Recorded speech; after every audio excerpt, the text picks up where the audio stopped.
Hello, everybody. Welcome to Build Fly Go. So I released a going to Oshkosh video, I want to say a couple of weeks ago, where we flew into Oshkosh and walked around and had a good time looking at the grounds. And a couple of you mentioned it would be interesting to actually see the grounds and not just a flying to Oshkosh video around AirVenture. So this is what we're doing today. So we took off and we're heading towards Oshkosh. And it's a nice day out. It's a little bumpy. The forecast has changed a couple of times from, it's going to be calm to it's going to be smooth to the night before it was showing as stormy and windy.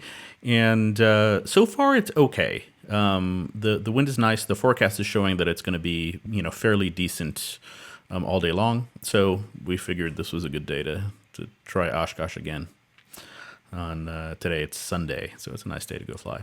So landed on runway 9, and as usual, ask for to head to Papa 2.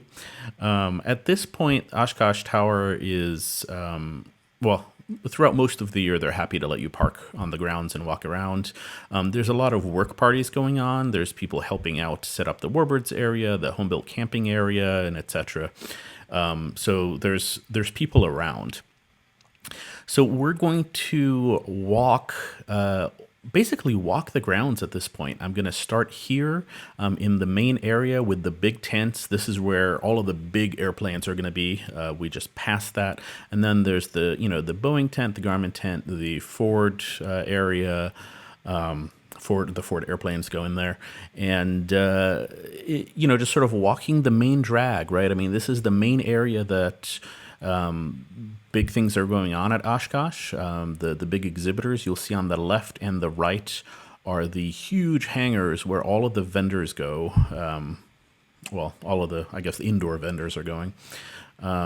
And you can see I'm sort of panning left and right a little bit, and you can see the big hangar buildings where those go.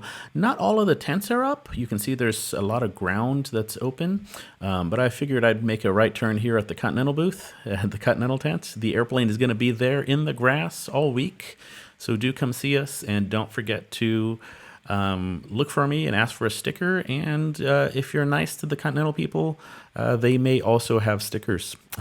So when you come see the airplane, if you do want a sticker, ask them, and they might have some behind the counter there. So continuing north, we're heading north. This is the main area of Oshkosh that I tend to spend a lot of my time in, is the hangars over there, the big hangars, those areas, and I camp on the north side of the airport. So these are my digs. Here's the tower. Great view of the tower. They're always great over there. They're always happy to have us come visit. So walking north, and we're coming up on the forums. So these are the workshops on the right. If you want to come learn to rivet, or if you want to come learn to do fabric work, etc., that's right there. And the forums are right here. I am going to be speaking at that forum. I believe it's Wednesday morning. I will post. I've posted about it on Facebook. Do come hear us talk. I'll be talking about the Brazil trip and planning for a big international trip like that. And of course, going through a ton of pictures of the Amazon and just generally the fantastic trip and the tons of fun that we had here. Yeah, forums. I believe it's tent number 9 or forum number 9 that we're at. So do come out. So we are continuing north. So I had parked on Papa 2. We're coming up on Papa 1, which is taxiway Papa 1. And if you go to the right, you're going to hit the end of, or the beginning of runway 18, but we're taking a left here to the end of Papa 2. And you can see on the little inset map, we're going to this parking area down here. So to our left and right on the grass, this is home-built camping. This is where you're going to see all of the home-built aircraft that are here to camp and people to hang out, and really a lot of airplane watching going on here. It's a ton of fun. And up ahead is the home-built Pavilion. Remember the home-built Pavilion? There's going to be an announcement about an event going on there coming up this week.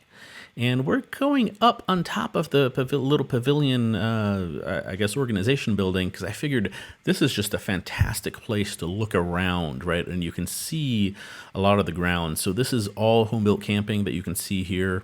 There's Warbirds camping on the far left over here, but all of this is home-built camping. So there will be hundreds of RVs here. And hundreds of other home builds. Do come out and take a look. Come talk to people. There's well, I'm looping around twice. On the left over there was parking. Don't know what that boat is doing there. But anyway, so the home built pavilion over here. It's really where it's the hangout area for the home built camping people. There's going to be a bunch of picnic tables, and there's usually charging stations and showers and whatnot over there. So coming around, I think this is Bonzo Road. I don't know who named this. On the left there is Warbirds Parking, I believe. It's for the people, the Warbirds people who come in and drive in.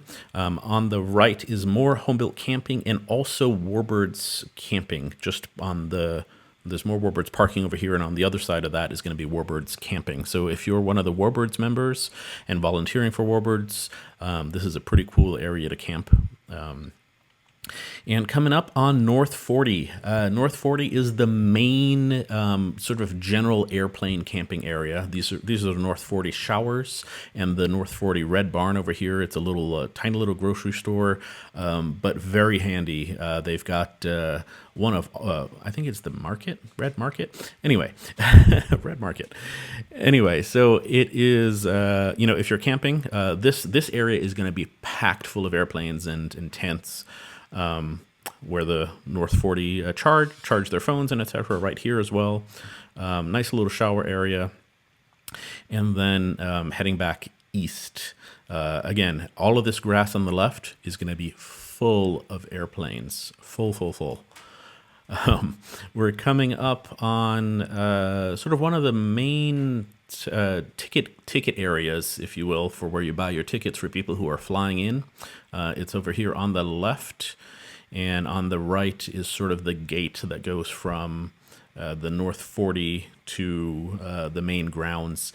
I'm not entirely sure why there is a gate here. You can't really drive your car up to this area. This is all inside the grounds, so there's no driving over here. But here we go, heading south, and then I'm going to make another turn into the Warbirds area. This is the Warbirds Parking, so a lot of Warbirds are going to be parked around here. This is also the reenactment area. So there's a World War II, I believe, or World War I military reenactments that goes on over here. They camp in the tent style from back there. There is a breakfast area over here on the right, that little white tent over there with that fake bomb. Good breakfast over there. You may catch me some mornings over there. And on the left here is there are some trolleys for touring the Warbirds area. Coming up on Papa 2 again, we're going to be crossing Papa 2. This is also the approach end of runway 5, I believe. If you look at the map there, you can see that runway 5 ends over there. And we're continuing. I don't know what's going to be in this area this coming year. In the past, it has been Rutan planes have been over here on the left side. And then there's, I believe one of these was the Federal Pavilion in the past year. The building on the right over here was, I believe it was the Federal Pavilion. I guess a one-off jet. I believe it was called the Vision Jet before the Vision Jet was the Vision Jet. And a home built headquarters coming up, and the home builders area is right here. Up on our right is going to be the Vans tent. There's going to be a lot of RVs over here. Come say hello to the Vans people. They're going to be happy to talk to you about their airplanes and what's coming up maybe. Continuing, there's of course going to be a lot more here, right? I mean, this is before everything gets set up. And the Kit Fox tent and the Sonex, a couple of airplanes that are over there. I'm assuming some of these airplanes are going to be moved around. Don't know. There's a store on our right, and we're coming up on the big, AOPA, of course, with the tower in the background. We're coming up on the big arch. This is the sort of the main arch sort of celebrating AirVenture and EAA and just sort of the fly-in in general. Bricks with people's names on the bottom here on the ground, but just in general, this is sort of a pretty place to come hang out and sit down and drink a bottle of water and talk to people. I don't know, looks like they're doing a lot of landscaping here, so you can see the sort of the grass and the mulch and stuff moving around. On the left was the Aviators Club, I believe, which is a upgrade to your Oshkosh ticket. I believe they're sold out already, but you get to upgrade to have access to that area. Honda tent. I believe there's going to be a Honda jet in there. There usually is. And the aerobatic center. If you want, there's usually a couple of extras over here and a couple of other aerobatic aircraft. If you're looking to meet the pilots and look at their airplanes, a lot of times they're hanging out over here. And here we are back to Papa 2. I think I called Papa 1 Papa 2 a couple times. This is Papa 2. The other one is Papa 1. And back to the airplane. So we are just going to head back, fly home to Madison, and, well, get some fuel first. Didn't plan our fuel quite as well as I had hoped. We had crazy winds, so it took a little longer for us to get here. But, yep, we figured top off here instead of stressing about only having an hour of fuel when we land in Madison. I don't like landing with only an hour of fuel, especially right now. As we were talking about earlier, the winds changed quite drastically. The forecast changed again, and the winds changed quite drastically. I believe it was gusting into the high teens when we took off here in Madison. A crosswind gust into the high teens, but when we got there, it was just a crosswind, a 12-knot crosswind, so not a big deal. But yes, I wanted to make sure I had enough fuel because we might have had to try this landing one or two times and possibly given up and landed at Maury and left the plane there for a couple hours. But here we go. We just landed and heading home. Thanks for watching. We'll see you at Oshkosh.